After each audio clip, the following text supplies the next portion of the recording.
कि संसार में दो पदार्थ हैं, एक सत्य है एक असत्य है। सत्य मतलब जो सत्य है, जो सचमुच है, और असत्य मतलब जो दिखने में है लेकिन वास्तव में है नहीं। तो असत्य पदार्थों के पीछे बहुत नहीं भागना है। जीवन में संसार की आवश्यकता पड़ती, लेकिन केवल संसार के पीछे भाग भाग के अपना समय खराब कर लें और परमात्मा तत्व से दूर रह जाएं, ये जीवन की सबसे बड़ी हानि है।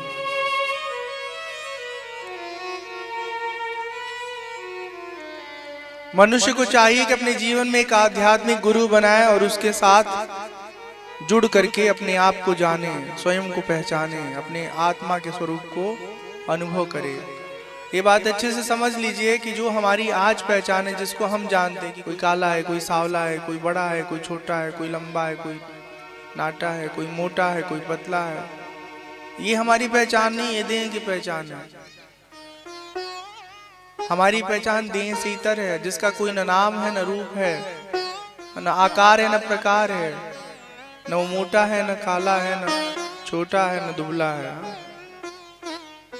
उसे कोई न देख सकता है, न छू सकता है, न पकड़ सकता है। शरीर में बैठकर जो अनुभव कर रहा है ना, जो दृश्यों को देख रहा है, जो शब्दों को सुन रहा है, वो है आत्म तत्व, जो जन्म मृत्यु से परे है। बस अपने कर्म फलों को भोगने के लिए जब जीव शरीर से जुड़ता है तो उसको जन्म कहते हैं, और जब कर्म फल उसके खत्म हो जाते हैं एक शरीर के, तो इस शरीर से उसका वियोग होता है, तो संसार में उसको मृत्यु कहते हैं। और असल में ये कर्म फल भोग है। शरीर से जब संधि होती है तो जन्म, और जब वियोग होता है तो मृत्यु। आत्मा का मृत्यु कभी नहीं होता। संसार में भगवान के जन्म की और उनकी लीला की बहुत सी मंगलमयी कथाएं हैं, उसको सुनते रहना चाहिए। जब कथाएं सुनते हैं तो हम भगवान के स्वरूप को जानते हैं, उनको पहचानते हैं, और हमें मालूम चलता है कि कोई है इस दुनिया में जो हमारा हर पल साथ देता है। लाज संकोच छोड़ कर करके परमात्मा के नाम का सुमिरन गुणगान करना चाहिए। कौन क्या कहेगा इस बारे में नहीं सोचना चाहिए, और अपने भीतर जो आसक्ति है उससे स्वयं को निकालना चाहिए। प्रभु के नाम कीर्तन से जब अनुराग उत्पन्न होता है, प्रेम का अंकुर उगता है, तो चित्त द्रवित हो जाता है, भावुक हो जाता है। व्यक्ति रोता है, उछलता है, कूदता है, नाचता है, मतवाला सा हो जाता है, कभी खिलखिलाकर हंसता है, कभी फूट कर रोता है। जब भगवान की भक्ति से हमारा चित्त भरा होता है तो हमारा मन भगवान में लगा होता है। इस प्रकार जो अपने जीवन का प्रति क्षण भगवान के स्मरण में, उनके चिंतन मनन में समर्पित कर दिया है, उसका जीवन सफल हो जाता है। जो हर जगह एक समान दृष्टि रखता है, हर कण में, हर वस्तु में, हर व्यक्ति में परमात्मा का दर्शन करता है, सर्वत्र परमात्मा की सत्ता को वो देखता रहता है, परमात्मा को ही सब में अनुभव करता है। जिसके हृदय, जिसके समझ, जिसके ज्ञान में समभाव बन गया है, जो ईश्वर सर्वशक्तिमान, सर्वव्यापक, सर्वत्र विराजमान है, उसको सब में देखना जब भक्त आरंभ कर देता है तो उसे उत्तम भक्त कहते हैं। जो भगवान से प्रेम करे, उनके भक्तों से मित्रता करे, दुखी और अज्ञानियों पर कृपा करे, भगवान से द्वेष करने वालों की उपेक्षा करे, वह मध्यम कोटि का भक्त है। और जो भगवान के विग्रह में पूजा करे, श्रद्धा करे, परंतु भगवान के भक्तों को महत्व न दे, उनकी सेवा न करे, वो साधारण कोटि का भक्त है। जिसके मन में भोग इच्छा सब समाप्त हो गया है, उसके भीतर फिर वासना जन्म नहीं लेती है।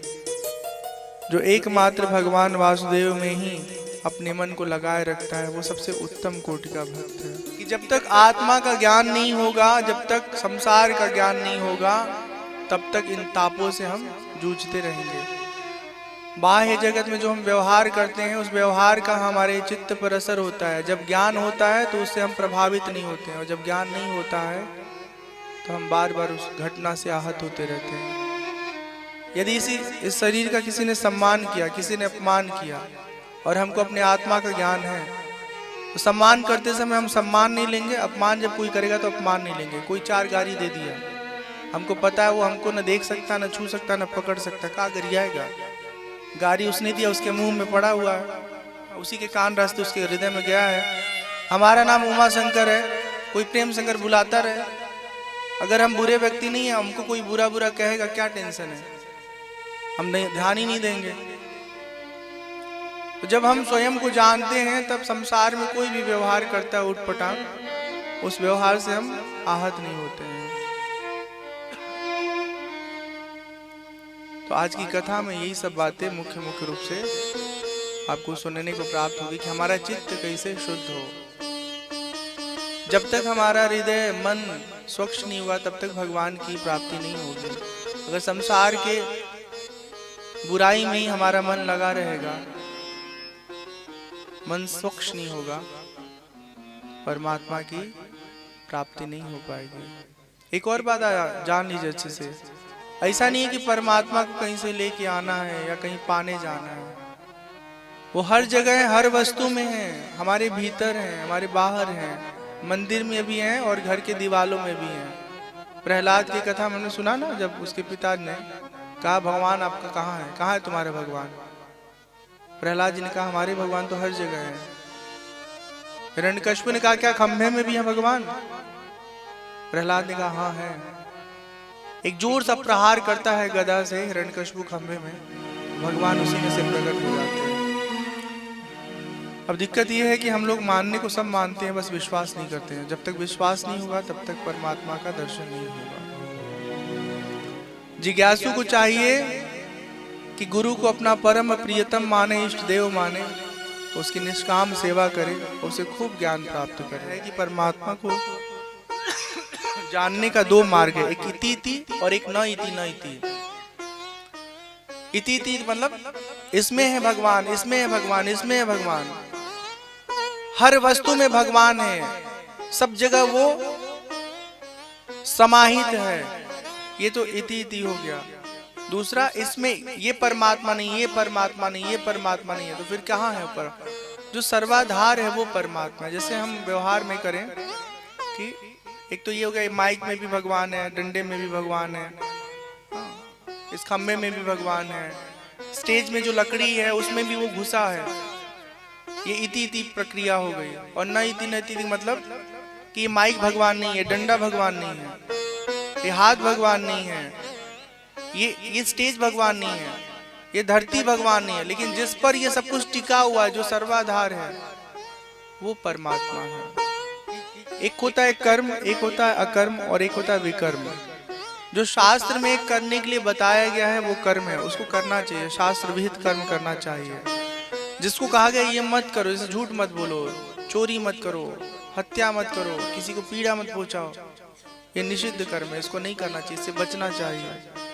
और एक होता है विकर्म, विहित कर्म का उल्लंघन, जो कर्म करने के लिए कहा गया है वो न करके कुछ और अपने मनमाने कर्म करने।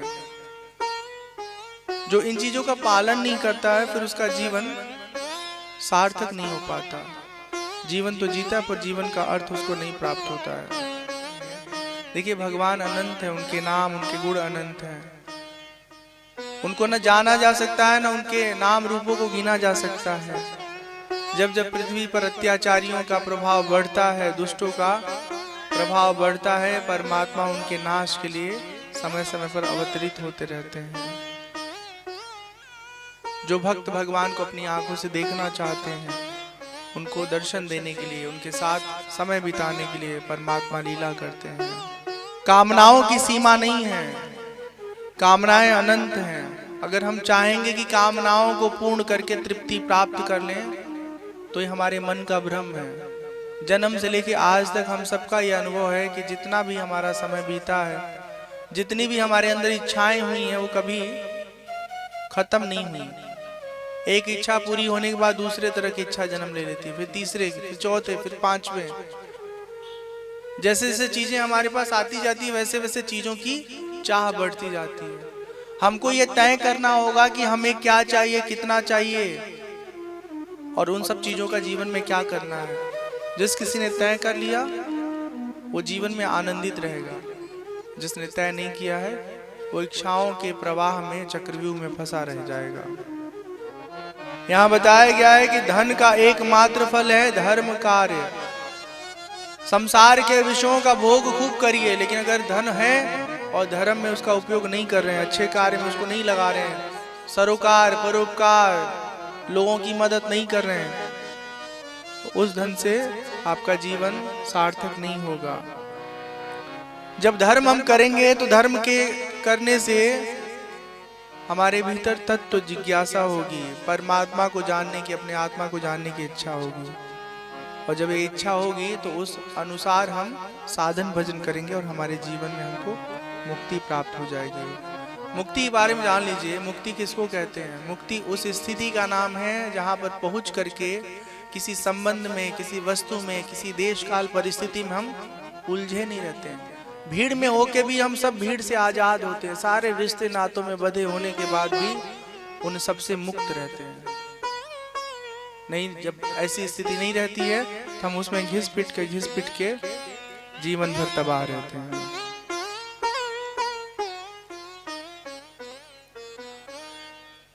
नवे योगीश्वर करभाजन जी कहते हैं, कलिकाल में भगवान को पाने का सबसे सुंदर सरल साधन है भगवान के नाम का सुमिरन। इसलिए हर कार्य को करते हुए भगवान का सुमिरन करिए, भजन करिए, जीवन का उत्थान हो जाएगा। बड़े बड़े तप तपस्या इस काल में कर पाना असंभव है। इसलिए खाते बनाते घूमते फिरते भगवान के नाम का सुमिरन करते रहिए। नारद जी वसुदेव जी को ये सारी बातें बताते हैं। नारद जी कहते हैं, वसुदेव जी आप श्री कृष्ण को केवल अपना पुत्र मत समझिए, वो सर्वात्मा है, सर्वेश्वर है, अविनाशी हैं। उन्होंने लीला के लिए मनुष्य रूप धारण किया है और अपनी ऐश्वर्य को छुपा रखा है। सुखदेव जी कहते हैं, परीक्षित जब देवर्षि नारद वसुदेव जी को उपदेश करके चले गए, तब वह अपने पुत्र सनकादि देवताओं और प्रजापतियों के साथ अपने भजन कीर्तन में मन को लगा के रखे रहे और समय के प्रभाव में उनका जो जीवन है वो सफल हो जाता है।